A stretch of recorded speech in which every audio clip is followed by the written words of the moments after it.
আহিছোঁ এফালে আমি একদম ইম্পৰ্টেণ্ট কামৰ কাৰণে আহিছোঁ। গাহৰি ঘাই দিবলৈ আনিছোঁ। আমাৰ মাহীহঁতৰ ঘৰত মানে গাহৰি ঘাই দিব পাৰে, তালৈকে আহিছোঁ। আৰু কাৰোবাক যদি গাহৰি যদি ঘাই দিবলগীয়া হয়, মই আপোনালোকে মোৰ লগত যোগাযোগ কৰিব। মই আপোনালোকক কৈ দিম নাম্বাৰটো। আমাৰ মাহীহঁতৰ ঘৰতে পাৰে মানে। আগতে মানে মানুহৰ ঘৰে ঘৰে থাকে, কিন্তু আজিকালি তেনেকৈ পোৱা নাযায়। এইটো এটা বিজনেছহে হৈ গ'ল, গাহৰি ঘাই দিবলৈ অহাটো। তাৰপাছত আমি এইফালে আহি আছোঁ আৰু মাহীহঁতৰ ঘৰত মানে বহুত মানে গাহৰি ঘাই দিবলৈ আনে। আৰু তাতে আমাৰ গাহৰিজনীকো মানে ঘাই দিবলৈ দিছোঁ। আমাৰ মানে মাহঁতৰ গাহৰি, আৰু লগতে ময়ো আহিছোঁ। আৰু ক'ত ঘাই দিম কি কৰিম আপোনালোকক দেখুৱাম, আপোনালোকে চাই থাকিব। ফাইনেলি আমি এয়া পাইছোঁহি মাহীহঁতৰ ওচৰত, আৰু আমি গাড়ীৰ পৰা নামিয়ে খোজকাঢ়ি আহি আছোঁ। কাৰণ গাহৰি যিসকলে পুহিছে চবেইতো গম পায়, আৰু যেতিয়া ঘাই বিচাৰে সেইটো টাইমত ঘাই দিব নোৱাৰিলে বহুত লোকচান হয়।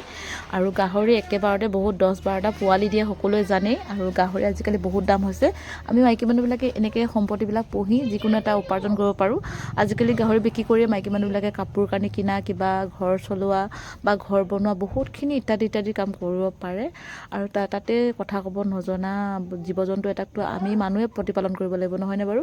আৰু এইফালে আমি আহি আছোঁ দেই ৰাস্তাইদি। তাৰপাছত পামগৈ, বেছিডোখৰ নাই।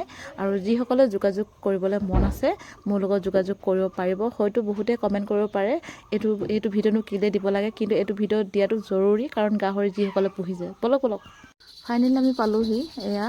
আৰু বহুতে বহুত মন্তব্য কৰিব পাৰে, কিন্তু যিসকলে গাহৰি পুহিছে তাহাঁতৰ কাৰণে এইটো জৰুৰী, সেইটো কাৰণে মই যোগাযোগ কৰিবলৈ কৈছোঁ।